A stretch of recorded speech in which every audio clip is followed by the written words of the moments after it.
আল্লাহ পাক এই শহীদদের জন্য বলছেন, ওয়ালা তাকুলু লিমান ইউকতালু ফি সাবিলিল্লাহি আমওয়াত বাল আহইয়াউ ইনদা রাব্বিহিম ইরযাকুন। সবাই বলে আল্লাহু আকবার। আল্লাহ পাক বলেন, যারা আল্লাহর রাস্তায় জিহাদ করে যারা শহীদ হয়, যারা শহীদ হয়ে যায় তাদেরকে মৃত বলো না। এরা তো মৃত নয়, বরঞ্চ এরা আল্লাহর কাছ থেকে রিজিক প্রাপ্ত। যেরকম সুবহানাল্লাহ। আমার ভাইরা, আমার বন্ধুগণ, আল্লাহর জমিন, আল্লাহর দ্বীন কায়েমের জন্য বিবাহকে দূরে সরাইয়া দিয়া হযরত সাদ সালামী রাদিয়াল্লাহু তাআলা আনহু তিনি জিহাদের বাজার ক্রয় করলেন, এরপরে তিনি শহীদ হয়ে গেলেন। আমার ভাইরা, আমার বন্ধুগণ, কিন্তু আমাদের অবস্থানগুলো আজকে ভিন্ন। আমরা এই দুনিয়াটাকে আঁকড়ে ধরেছি, ঠিক কিনা? আল্লাহ পাক বলেন, ইন্নামা আমওয়ালুকুম ওয়ালা আওলাদুকুম ফিতনা। আল্লাহ পাক বলেন, ইন্নামা আমওয়ালুকুম ওয়ালা আওলাদুকুম, অর্থ সম্পদ এবং তোমাদের পরিবার পরিজন সন্তানাদি এগুলো হলো ফিতনা। অথচ আমরা এই ফিতনাকে ধরার জন্য ব্যস্ত, ঠিক কিনা? আমার ভাইরা, আমার বন্ধুগণ, সম্পদকে পাবার জন্য কি না আমরা করছি, আমি অবাক হয়ে যাই। আমার একজন ফুপা, তিনি কর্ম কমিশনে চাকরি করেন, খুব ভালো সম্পর্ক, বন্ধুর মতো আমি তার সঙ্গে মিশি। ফুপাকে প্রশ্ন করলাম, তিনি বললেন, শোনো, আমার যে সকল কলিগগুলো আছে, মানে আমার ফুবার যেই কর্মচারীটা আছে তার পিএস যে আছে, ওই পিএস এর ঢাকাতে 3টা বাড়ি, পিএস এর 3টা বাড়ি ঢাকাতে। আর আমার ওই ফুবার অবস্থান কি জানেন? আমাকে বলে, শোনো, মাস শেষে আমার আরো ঋণ করা লাগে। আমি অবাক হয়ে যাই যে মানুষটা চাইলে প্রতি বছরে কমপক্ষে 2 থেকে 4 কোটি টাকা কামাই করতে পারে হারাম পথে, কিন্তু এরকম কখনো তিনি করেন না। সেটা তার চলাফেরাই বোঝা যায়। আমার ভাইরা, ফুবা বলে, আমি যখন গ্রামে যাই, গ্রামের লোকেরা আমাকে প্রশ্ন করে যে অমুককে চেনেন, অথচ আমার পিএস।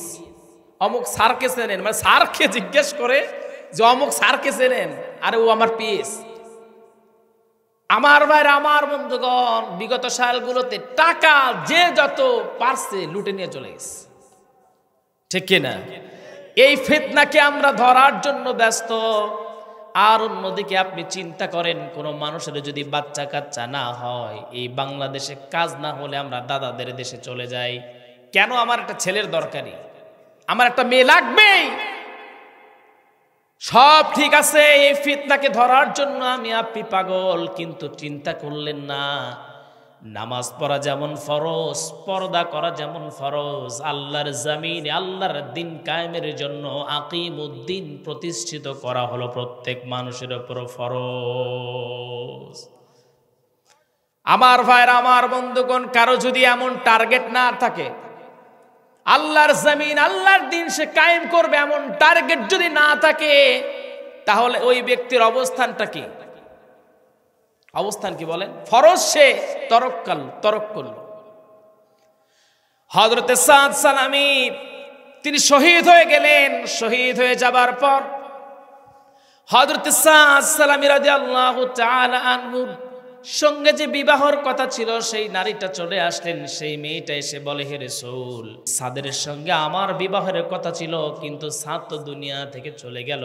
ইয়া রাসূলুল্লাহ, আমি এখন কি করতে পারি? নবীজি বললেন, শোনো, তুমি যদি ধৈর্য ধারণ যদি করতে পারো, নাও, আমি তোমাকে কিছু উপহার দেই। হযরতে সাদের রক্ত মাখা বোরকাটাকে তিনি উপহার দিলেন, ওই মেয়েটাকে উপহার দিলেন, তার তরবারিকে, তার ঢালটাকে উপহার দিয়ে রাসূল বললেন, শোনো, তুমি যদি দুনিয়ায় ধৈর্য ধারণ যদি করতে পারো, আমি নবীজি ঘোষণা করে দিচ্ছি, জান্নাতের ভিতরে তোমার সঙ্গে আর সাদের সঙ্গে মিলনের দায়িত্বটা আমি বিশ্ব নবী নিজে কাঁধে তুলে নিলাম। সুবহানাল্লাহ।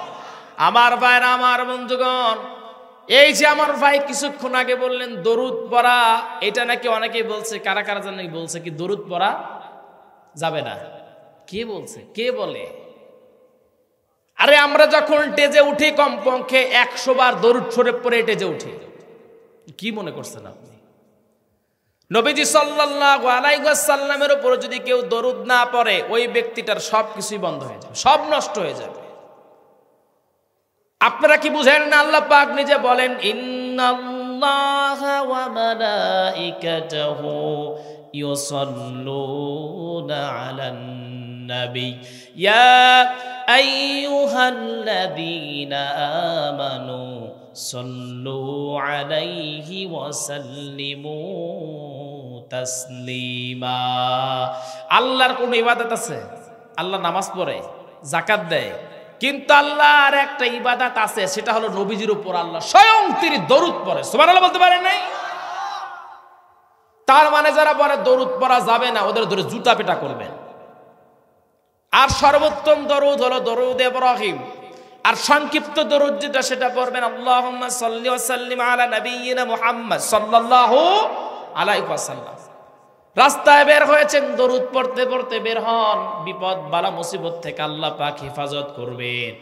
আর যদি আপনি যদি এমনটা টার্গেট যদি আপনার ভিতরে থাকে, দরুদ শরীফ পড়ব, নবীজিকে দেখব, নবীজি বলেন কেউ যদি আমার উপর যদি দরুদ পড়তে থাকে, তার যদি খালেস নিয়াত যদি থাকে, আমি রাসূল তার সঙ্গে দেখা করা ওয়াজিব হয়ে যায়। সুবহানাল্লাহ। আমার ভাইয়ের, আমার বন্ধুগণ, কষ্ট হচ্ছে নাকি শেষ করে দিব? আমার ভাইয়ের, আমার বন্ধুগণ, আমি একটু অসুস্থ, খুবই একটু অসুস্থ। এই যে দিনাজপুর গিয়েছিলাম, ওখানে গিয়ে প্রচন্ড ঠান্ডা। আল্লাহ যে আমাদের কত ভালো রাখছে এটা আসলে বোঝানোই যাবে না। আমরা মায়ের কোলে আছি, মায়ের কোলে। আপনি এই যে কুতুবদিয়া, সন্দ্বীপ, ভোলা, এই জায়গাগুলোতে যাবেন, এদের চলাচলগুলো এত কঠিন, আপনার একদিন লাগে এদের পার হতে। যদি একটু যদি আবহাওয়া যদি খারাপ থাকে তাহলে আপনার একদিনই লাগবে পার হতে স্টিমারে। আর যদি স্পিড বোটে পার হন তাহলে তো সেটা আলাদা কথা, তবুও সময় লাগে। এরপরে আপনি উত্তর অঞ্চলে আরো যাবেন, প্রচন্ড ঠান্ডা, এত ঠান্ডা যে জমে যাওয়া লাগে। আর আল্লাহ পাক আমাদের এমন জায়গায় রাখছেন, নদী ভাঙন নাই, কষ্ট নাই, এত প্রচন্ড শীত নাই। ওখানে আমি ঘুরে এসে ঠান্ডা লেগেছে। আমার ভাইরা, আমার বন্ধুগণ, 2 নাম্বার যে সাহাবীর কথা আমি বলতে আমি চাই, 3 জন মানুষের কথা বলতেছিলাম। তারা সুন্দর ছিলেন, কিন্তু আল্লাহর কাছে তাদের দামটা এত পরিমাণে বেড়ে গিয়েছে। আমার ভাইরা, আমার বন্ধুগণ, 2 নাম্বার সাহাবীর নাম হলো হযরত বেলাল রাদিয়াল্লাহু তাআলা আনহু।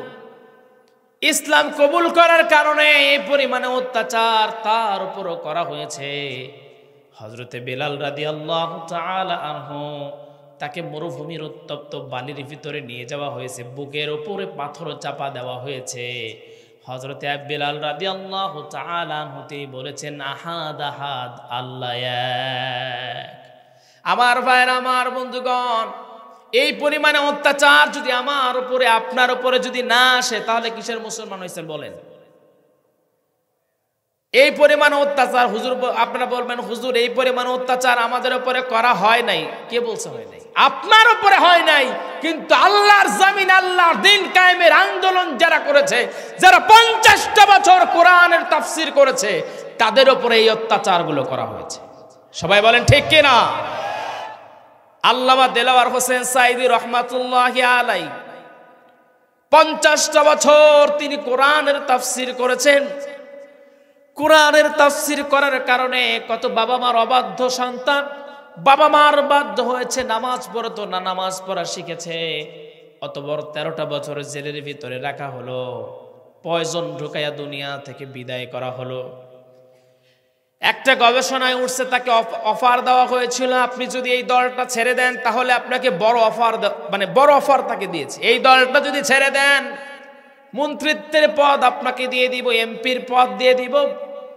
কিন্তু আল্লাহর গোলাম কখনো এই দুনিয়াকে গ্রহণ করেন নাই, দুনিয়ার সম্মানকে তিনি গ্রহণ করেন নাই, বরঞ্চ তিনি রবের সম্মানকে তিনি গ্রহণ করে নিয়েছেন, আখিরাতকে তিনি প্রাধান্য দিয়েছেন। আমার ভাইরা, আমার বন্ধুগণ, এই জন্য আমরা তো দোয়া করি, কিন্তু দোয়ার সঙ্গে বাস্তবিক আমলের মিল নাই।